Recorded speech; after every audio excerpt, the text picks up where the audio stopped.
대박 90분 화요일 저녁 시간 함께하고 있습니다. 이번에는 전문가들의 공략하고 있는 종목들의 성적표 확인해보는 시간이죠. 승승자고 대박 포트폴리오 오늘 장 마감까지의 누적 수익률 순위부터 살펴보겠습니다. 네, 하루 만에 1위 주인공이 바뀌었습니다. 지수 하락에도 불구하고 꾸준히 수익률을 높여가고 있는 최승현 대표 다시 한번 선두로 올라섰고요. 2위 장대진 부지점장과 3위 박상희 소장이 그 뒤를 쫓고 있습니다.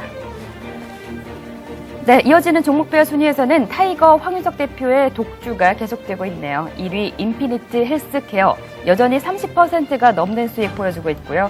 슈프리마의 경우에는 2위 자리에 머물러 있습니다만 수익률은 전날보다 소폭 오른 모습입니다. 3위 크루셜텍 역시 타이거 황윤석 대표의 효자 종목이네요. 최승현 대표의 코오롱 인도의 경우 4위에 오르면서 순위권 진입에 성공했고요. 박상희 소장의 호남석유는 5위 자리 지키고 있습니다. 네, 계속해서 포트폴리오 변동사항 체크해 보겠습니다. 먼저 정수재 이사의 포트입니다. S오일이 오늘 장에서 전량 차익 실현이 됐고요. 박상희 소장의 경우에는 반대로 오늘 장에서 S오일을 신규 매수에 들어가면서 포트에 편입을 시켰습니다. 네, 이번에는 허준 대표의 변동사항입니다. 먼저 산익악기 오늘 손절가 이탈했네요. 자동적으로 매도 처리가 됐고요. 개인빌은 오늘 새롭게 포트에 편입이 됐습니다. 목표가 10만 원으로 설정해 주셨습니다. 네, 허준 대표의 내일장 신규 편입 종목은 모남입니다. 시초가의 비중 20% 담을 예정입니다. 이어서 장대진 부지점장의 변동사항 살펴보겠습니다. 네, 먼저 효성이 오늘 장에서 차익 실현이 됐고요. 그리고 한올 바이오파마 경우에는 오늘 포트에 편입이 됐습니다. 목표가는 13,000원 기대하고 있습니다. 그리고 내일 장에서 크루셜텍을 신규 매수할 예정입니다. 시초가와 종가에 각각 15%씩 담을 계획입니다. 네, 계속해서 타이거 황윤석 대표의 변동사항 확인해 보겠습니다. 현재 종목 순위 3위에 올라와 있는 크루셜텍, 앞서 살펴본 장대진 부지점장과 반대로 내일 시초가에 전량 매도할 예정이고요. 신규 편입 종목으로는 대주전자재료를 선택해 주셨습니다. 매수가는 11,500원 기준으로 하고 있고요. 편입 비중은 10%입니다.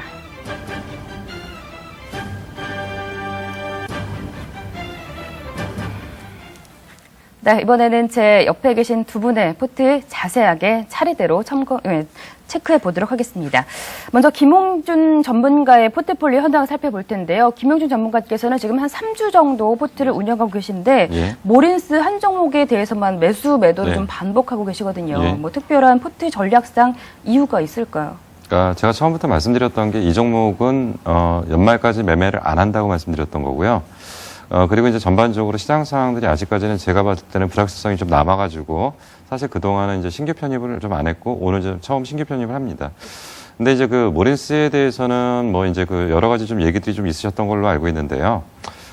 제가 처음부터 말씀드렸던 게 현재까지 이 회사는 실적이 나쁠 수밖에 없었고 저항막 방식에서 정전식 방식으로 그리고 G2 방식으로 넘어가는 과정에서의 어떤 신규 모멘텀을 기대하고 그리고 그러한 부분들의 강력한 어떤 모멘텀이 이제 본격적으로 주가에 반영되는 시기를 좀 기다리고 있는 거기 때문에 중간에 흔들리는 과정들은 분명히 있을 거라고 말씀을 드렸던 부분들은 있었고요. 그렇지만 이제 연말까지 기대를 한다면 충분히 좋은 성과가 있을 거다. 그래서 저희가 이제 뭐 이제 손절매를 하고 싶었던 것은 아니고 대외 규정상 그 가격에 도달하니까 자동 손절매가 됐던 걸로 알고 있고요. 그래서 제가 처음부터 말씀드렸던 게 이 종목은 건들 생각이 없었기 때문에 다시 신규 편입을 했던 걸로 설명을 드리면 되고요. 지금까지는 뭐 매도 매수를 했다라기보다는 그냥 뭐 그냥 보유하고 있었다라고 보시는 게 맞을 거라고 일단 판단이 됩니다. 그리고 이제 오늘 신규 편입하는 종목은 이제 일진 디스플인데요. 그러니까 일진 디스플은 그러니까 사파이어 웨이퍼를 하는 데라고 보시면 됩니다. 이제 보통 이제 사파이어 단계가 이제 사파이어 인고 단계에서 웨이퍼 단계로 넘어오는 단계들이 있고요. 그리고 사파이어 웨이퍼 쪽에서는 그러니까 지금 전체적인 그 밸류 쪽에서는 상당히 앞부분에 있는 쪽으로 이익 모멘텀이 좀 강한 쪽입니다. 근데 지금 아직까지는 LED 조명이 본격적으로 회복되지 않는 상태이기 때문에 사파이어 웨이퍼 쪽에서 LED 조명이 회복되는 건 아닙니다. 근데 지금 이러한 부분들이 소위 말하는 지금 스마트폰 쪽의 매출이 본격화되면서 실적이 거의 폭발하고 있습니다. 이제 분기당 평균적으로 봤을 때 매출이 400억에서 뭐 500억 정도의 매출에 영업이익 50억에서 60억대의 평균적인 이익을 냈던 부분들이 최근에는 매출이 이제 1000억대를 넘어가면서 영업이익 기준으로도 120억 정도대. 그러니까 작년 1년 동안에 냈던 영업이익 전체를 놓고 본다고 해도 거의 분기당 영업이익이 전체적인 부분을 커버를 했고요. 만약에 여기다 LED 조명까지 가세를 하게 된다면 뭐 실적의 성장세는 상당히 폭발될 거고 아마 LED 조명 쪽이 본격화되는 건 아마 내년도가 될 걸로 일단 보여집니다. 그래서 이러한 부분들이 복합적으로 지금 작용되면서 상당히 그 회사가 지금 좋아지고 있는 상태이고요. 올해 예상 순이익이 한 350억 정도. 그렇다면 적정 주가는 시총 3,500억 정도가 돼야 되기 때문에 현재 주가 수준이 얼마 정도냐면 이제 10,000원대 초반이기 때문에요. 이거를 시가총액을 3,500억으로 환산을 하게 되면 주가 수준은 아마도 한 13,000원 정도가 나올 것 같습니다. 이제 그거는 지금 저희가 이제 눈에 보이는 부분이고요. 내년의 성장성은 감안하지 않는 정도로 보시면 됩니다. 그래서 일단 요번에 매수가는 내일 시초가에 편입을 할 거고요. 그리고 손절가는 요번에 그 잠깐 장이 흔들렸을 때 90포인트 빠졌을 때 기록했던 장중 저점 기준으로 한 9,400원 정도 되는데 이 정도로 손절가 라인으로 형성을 할 거고요. 그리고 목표가는 아까 말씀드린 것처럼 올해 실적을 반영한 적정 시총을 감안했을 때 한 13,000원 정도 가지 않을까. 그래서 시총은 그러니까 목표가는 13,000원 정도로 설정을 하도록 하겠습니다. 네, 모린스를 계속해서 포트에서 좀 유지를 하시면서 일진 디스플레이 한 종목을 새롭게 포트에 편입을 하실 예정입니다.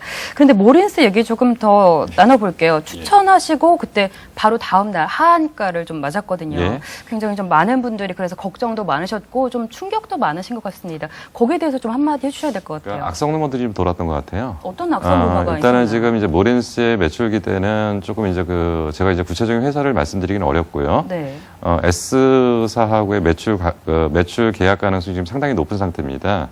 근데 이제 그 시장에서 아마 S사와 계약 해지가 됐다는 얘기가 돌았던 걸로 알고 있습니다. 네. 근데 그 실질적인 내용은 전혀 그런 상황은 아니었고요.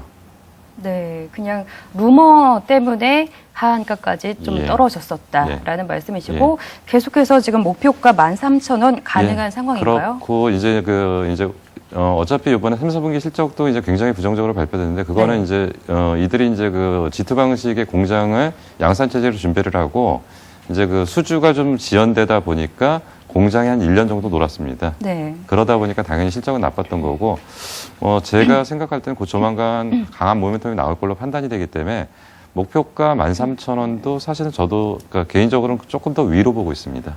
그런데 예, 승승장구 대박 포트폴리오가 12월 네. 말까지 진행이 되기 때문에 지금 단기간에 그럼 13,000원 목표가가 조금 더 높은 거 아닌가? 거의 2배를 올라야 되는데 좀 승승장구 대박 포트폴리오 시즌 안에서는 부담스러운 가격으로 좀 느껴집니다.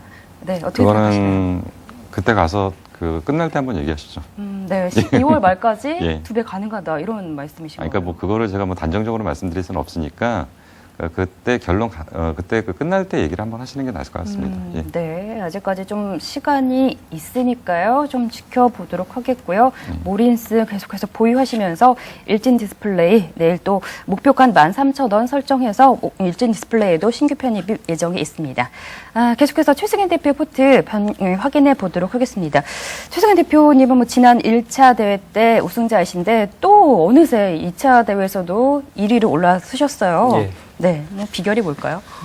사실 뭐 시장 하락한 다음에 좀 부담이 있었어요. 왜냐하면 저희 골드원님들 뭐 갖고 있는 부분이 있고 사실 뭐 이 시간에서의 여러분들 뭐 일주일 또는 뭐 몇 달 안에 수익률을 내는 부분 사실 이런 부분들이 시장이 좋으면야 그냥 들고 있으면 되지만 지금 시장 자체가 그런 시장이 아니라는 것이죠.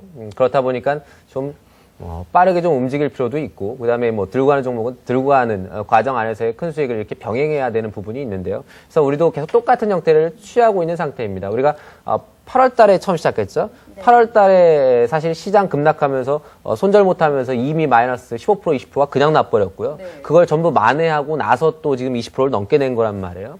그래서 사실 처음에 그런 당황스러운 부분에서 여러분들한테 제가 반드시 12월 말까지 50%를 내도록 하겠다라는 약속을 처음부터 드렸었고요. 그런 부분에서도. 그러니까 지금 그 부분을 마치기 위한 전략들을 쓰고 있는 상태입니다. 그래서 젠백스 같은 경우에 사실 수익이 하나도 안 났죠, 여러분. 젠백스에서는 수익이 사실 하나도 안 났는데요.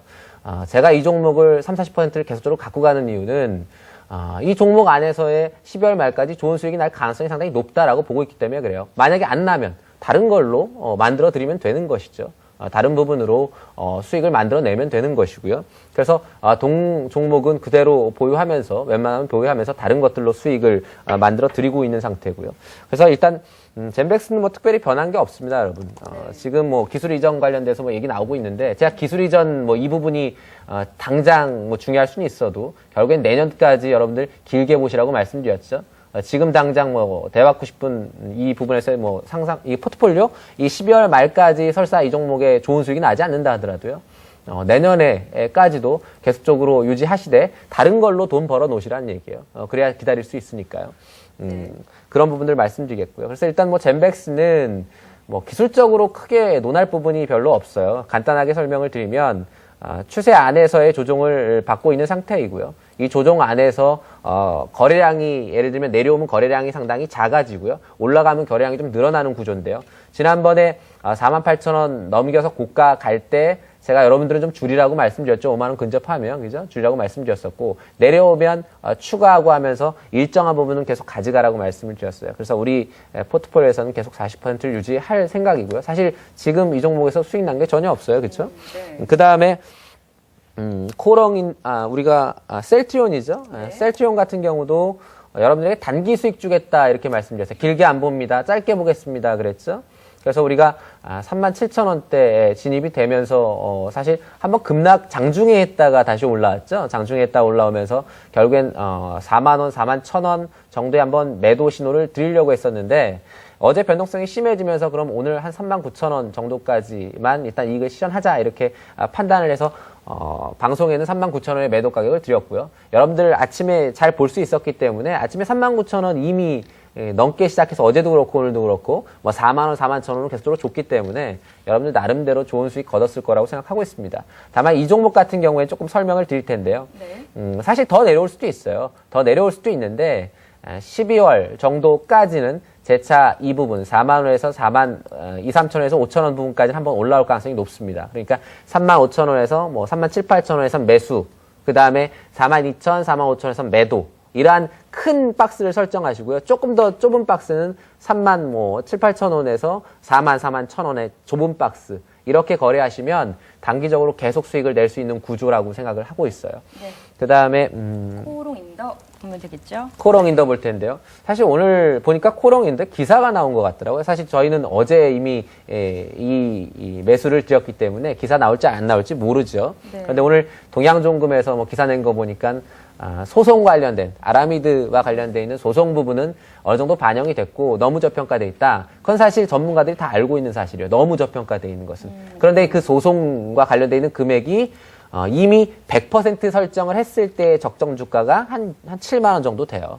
그러니까 소송 금액을 전부 받는다고 했었을 때. 네. 그런데 이제 뭐 소송을 진행하면서 뭐 적어지는 부분들이 있을 수도 있기 때문에 그러한 부분들을 본다면 지금이 최악이고 향후에 조금 좋아질 거다 이렇게 보는 거란 말이에요. 그래서 동사 같은 경우에 길게 보면야 좋아질 수 있는 성질이 많고 그렇게 볼 수 있겠지만 우리가 무슨 뭐 모든 걸 내년까지 보고 할 수는 없는 상황이기 때문에 동사 같은 경우에는 일단 뭐 내일 72,300원 잡았는데 오늘 고가가 72,000원이에요. 그런데 내일 뭐 미국 시장이 좀 떨어진다 하더라도 워낙 이 종목에 지금 기관 외국인 매수가 3일째 연속으로 들어오고 있는 상태이기 때문에 내일도 잘 이겨내고 장중에 플러스 나올 가능성이 있다고 봅니다. 그래서 일단은 고가는 72,300원에 매도 단기적으로 하겠고요. 익절 만약에 밑으로 내려간다면 76,600원 정도에 매도하겠다 이렇게 말씀드리겠고요. 네. 그 다음에 네, 새롭게 또, 갖고 온 건 SK 커뮤니케이션인데요. SK 컴즈 가지고 오셨죠? 예. 네. 사실은 오늘 고민을 했어요. 크루셜텍이 조정받았을 때 크루셜텍의 저점에 한번 늘 것인가. 왜 그랬냐면 기관이 계속 삽니다. 크루셜텍은. 네. 외국인은 팔고 있는데 어쨌든 외국인이 팔았던 종목 코스닥 중에서 기관이 산 종목 중에 안 오른 종목이 없어요. 외국인이 아무리 팔아도. 결국엔 기관이 더 세다는 얘기죠. 단기적으로는. 그래서 SK컴즈하고 비교를 많이 했었는데요. SK컴즈의 강점은 그렇습니다. 3분기 실적 안 좋아요. 왜 안 좋았냐? 비밀번호 유출되면서 큰 사고 났었죠. 그래서 그 부분에 광고 대행, 비밀번호 바꾸세요라든지 우리가 이런 잘못을 했습니다. 뭐 이런 부분에서의 지출을 많이 했다고 합니다. 보안 이런 부분에. 그래서 3분기 실적은 나빴고요. 그 부분이 일회성 어떤 비용으로 처리된 부분이 강해서 4분기, 1분기로 가면 다시 실적이 좀 나아지지 않을까라는 판단을 하고 있고요. 그 다음에 이제 뭐 주가의 부분이에요. 동사 같은 경우에 주가가 크게 무너졌을 때, 예를 들면 뭐 10월 달에도 주가가 크게 무너졌을 때도 15,000원을 이탈한 적이 없거든요. 그래서 만약에 뭐 내일 미국 시장이 떨어지고 유럽 시장 떨어져서 좀 밀리면 오히려 저가에 싸게 잡을 수 있는 기회다라는 판단이 들었고요. 그래서 일단 내일 시초가의 15% 그리고 16,600 써놨는데요. 결국에는 시초가가 낮으면 시초가에 잡히니까요. 시초가 매수의 15% 그리고 15% 이렇게 결정을 했고요. 그 다음에 손절 매매 가격은 11,100원으로 잡았는데요. 이틀 전 저가입니다. 어제, 오늘 저가 부근을 만약에 이탈하면 한 번 더 빠질 수 있다고 본 거예요. 그래서 한 번 더 빠지면 잡아야 되기 때문에 손절 매매 가격을 설정을 드렸고요. 그래서 네. SK컴즈는 일단 목표가는 21선과 61선의 저항에 걸리는 정도 수준. 그래서 제가 18,300원 잡아놨죠. 일단 뭐 멀리 안 볼게요. 왜냐하면 젠백스를 멀리 보기 때문에 다른 종목까지 다 멀리 보면 수익을 낼 수가 없어요. 그래서 일단 동사도 18,300원까지만 일단 보겠습니다. 네, 보유 종목 중에서 젠백스만 조금 멀리 보실 예정이고요. SK컴즈 같은 경우 내일 신규 편입을 할 예정입니다. 최재근 대표님 일단 지금 1등하고 계신 분이니까 제가 의견을 한번 들어보고 싶은데 모린스 어떻게 생각하세요? 좋은 기업이에요. 말씀하신 대로 뭐 여러 가지를 준비하는 기업이고 왜냐하면 모린스 같은 경우에도 예를 들면 디지텍 시스템이라든지 뭐 멜파스라든지 다 붕괴됐었거든요. 다 붕괴됐다가 지금 뭐 디지텍 시스템 뭐 멜파스라든지 실리콘웍스 이런 것들은 지금 저가 대비해서 한 100%에서 150%가 이미 올라왔어요. 네. 그런데 이제 모린스도 안 오른 건 아니죠. 안 오른 건 아닌데 지금 저가에서 이 종목도 지금 보면 5,000원에서 9,500원까지 올랐으니까 네. 거의 한 뭐 7, 80% 올랐죠. 그런데 지금 시장이 문제인 거예요. 시장이 만약에 스마트폰과 관련돼서 멜파스도 지금 3만 원 초반에서 못 가고 있단 말이에요. 그 못 가는 이유가 과연 스마트폰과 관련돼서 멜파스가 그 한계를 넘어서 시장을 이끌 만큼의 수익을 내줄 것이냐 이 부분이거든요. 근데 그 부분은 지금 사실 좀 어렵다라고 보는 거예요. 그래서 멜파스 같은 경우에도 지금 당장의 지수박스권 안에서는 저도 3만 원 초반 정도 수준이라고 봅니다. 그래서 지수가 좀 좋아지면 뭐 3만 5천 원 이 정도 수준이라고 보는 것이고요. 모린스도 조정을 받고 나서 뭐 4, 4분기라든지 내년에 1, 4분기에 좋은 흐름이 연출된다고 하면 전고점으로 다시 올라올 수는 있다고 보고 있어요. 그런데 저는 시장의 중심축을 보기 때문에 지난번에도 뭐 디텍 시스템이라는 ELK 한번 말씀드릴 기회가 있었지만 오히려 멜파스라든지 실리콘웍스가 안정성 부분이라든지 이런 기관들이 투입되는 이런 부분을 보면 훨씬 더 쉬워요, 매매하기가. 그러니까 눈에 훤히 보인다는 얘기죠. 그런데 모린스는 단점이 뭐냐면 외국이나 기관이 언제 들어올지를 알기가 어려워요. 그리고 네. 거래량도 많지 않기 때문에 여러분들이 쫓아 들어갈 때는 급등할 때밖에 쫓아 들어갈 수가 없어요. 아니면 조정받을 때 들어가야 되는데 조정받으면 급락하면 불안하잖아요. 그러니까 그때는 또 못 사게 된단 말이에요. 그러니까 좀 어렵죠. 사실 좀 어렵습니다. 이 거래하기가. 네, 알겠습니다. 두 분 모두의 의견을 한번 참고해 보시면 좋을 것 같습니다. 두 분의 포트폴리오 변동사항 확인해 보겠고요. 뉴욕 포커스 이어지도록 하겠습니다.